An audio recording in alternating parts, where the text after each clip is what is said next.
Hope you enjoyed the next one. And this is Sullivan asking my latest review of Naruto Shippuden, episode 300, 430. Not Killer Bees Ramputin. This is a two-parter, of Killer Bee, the whole story, but let's get into detail right now. And be mindful, there are spoilers.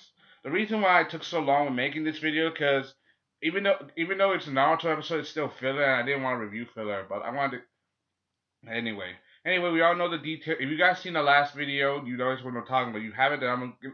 Yeah, they're in a world where, in Killer Bee's world, the Jinchuriki are being held oppressed just because they have tailed beasts inside it. They're in slavery. You know how after Killer Bee's brother, the Raikage A, became Raikage after his father died, he forbid Killer Bee from leaving the village. So in his world, this is like his ideology of what happens if all Jinchuriki were sealed away. But after he got Gaara, we got Yukito, Gaara, Naruto. So that's like five. That's like that's like five out of the tailed beasts so far. That's like five out of the nine tailed beasts so far. And then there where the Akatsuki stole their chakra to try to make the 10 tails. They took most of their chakra, but the husk of the tailed beasts are like very small. You've seen animes; they have this certain characters have these small like animal friends, mostly comic relief, but they're like assistants, like sidekicks, but like that, and they can still connect with their tailed beasts, but they don't have their full power, and they've been tasked by this queen of the land of iron to stop Akatsuki from destroying the world and by the next full moon. All right. But let's start off with the main story. If you guys seen the episode, what happened last time, we get to see that Itachi, Deidara, and Sasori, they're going to be taking on Naruto, Gaara, and Killer Bee. At first, the fight goes a little well.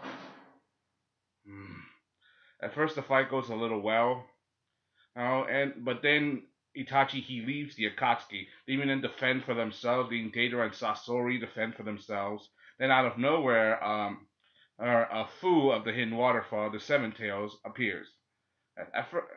Now that they are outnumbered, the Akatsuki leave. And then Killer Bee, he wants to ask Fu to bump his fist, like fist bump. At first, she's hesitant because she doesn't want to trust him because they're from other villages. But then you got Gaara. He managed to convince Fu. It looks like she kind of saw into his eyes. Things were a little different. Next, they go to find Roshi, the Four Tails. As and things are not easy for them because Roshi, they don't trust him. He doesn't trust them either because people are being missing and kidnapped, including small children. So Roshi's like quick not to trust them.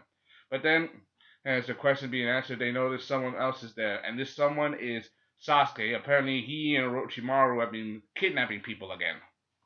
And they're the ones responsible. Naruto, he doesn't like that his former friend, and fake Naruto doesn't like that his former friend, is kidnapping people. So he doesn't want to. He wants Sasuke to be back in the village, and Orochimaru, being under Orochimaru's will, that means he's his servant. But then after he explains that he doesn't have to serve Orochimaru since Itachi left the Akatsuki, Sasuke decides to leave. I mean, think about it. Sasuke's ultimate goal was to defeat Itachi for the main part of the series, in the first half of Naruto and up to the first quarter of Shippuden. Basically near the first quarter. But then after he learned the truth, he did a complete 180 and went cold, dark side, and vowed revenge to avenge his brother.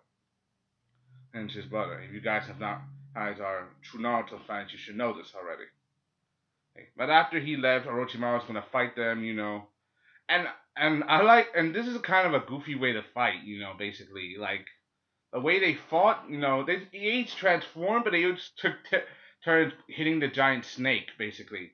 It's a little funny and ridiculous at the same time, cause you know how they are, but since the tailed beasts don't have their full power, all they can do is just minor hits. And that's the moment, and the way they won, and even after they knocked the snake out, they won, and they managed to escape Kabuto and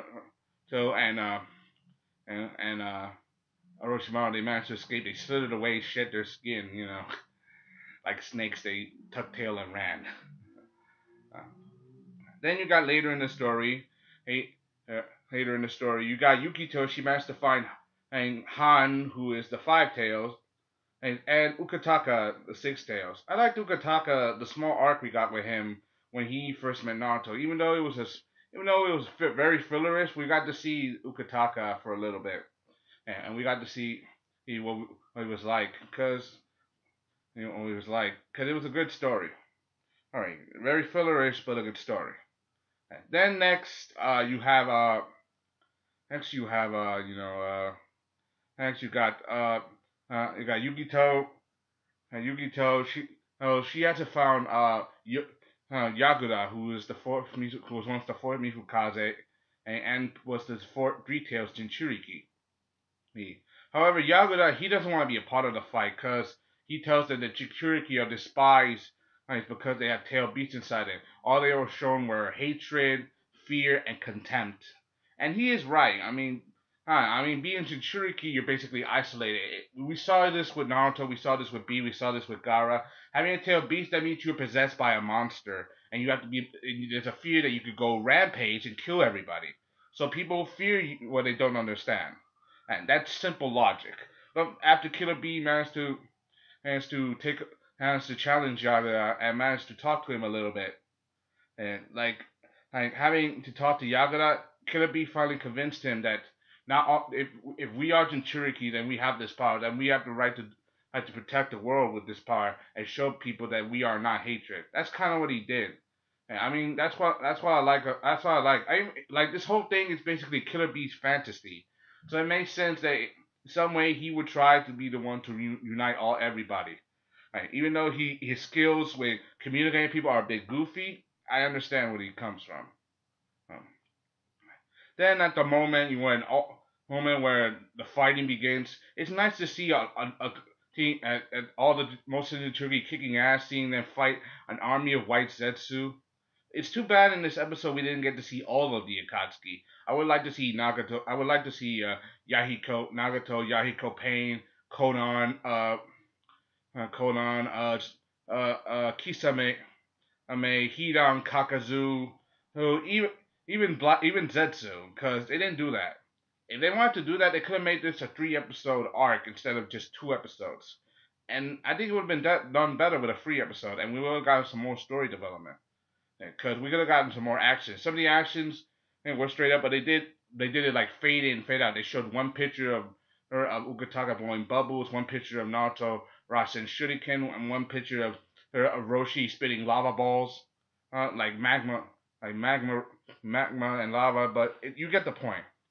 But one of my favorite scenes is the final end when all 9 Chichuriki are together as they're about to be attacked by the Ghetto Mazo, as it's about to launch a Tail Beast Bomb, as they combine all their power, as they all become one, and they shine and went up to the castle and changed to like this white armor mode.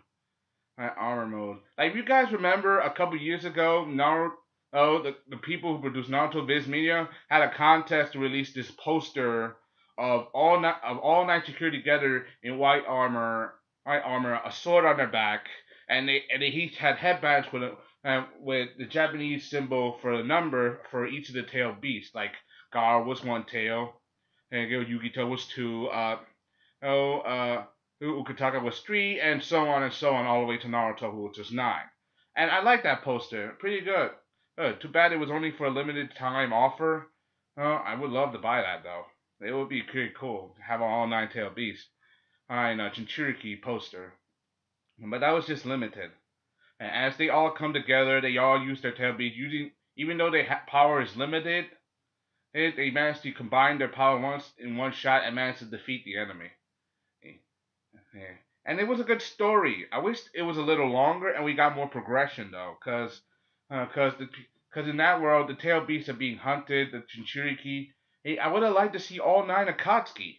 Hey, all 9 of them, and we got to see Orochimaru again, but he was basically weak ass, and he was one of the baddest characters in Naruto. And then there's the next episode that comes after this. It looks like we're getting a Karin flashback episode. No, we get to see life into Karin's past. I know she was in slavery. She was a servant to Orochimaru, used as a test subject, and she met Sasuke a long time ago during the Chunin exams. But you understand the way I'm talking, right? And it's a difficult time for them.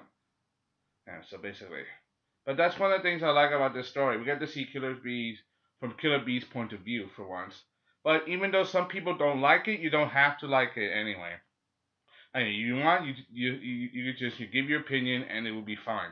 And this is my opinion. What do you think? Do you like it? Do you hate it? What do you think of this video? Do you like it? Do you hate it? What do you think of this? This is too long, too short. You don't care. If you don't care, you can just skip the whole thing. If you already watched it, you understand and what I'm talking about. Hope you enjoyed. Thanks for watching. This is Sullivan Adams gave my latest review on Naruto Shippuden episode 430. Hey, I bye. Just goofy. This episode was just goofy. It was good, but it was goofy. Bye.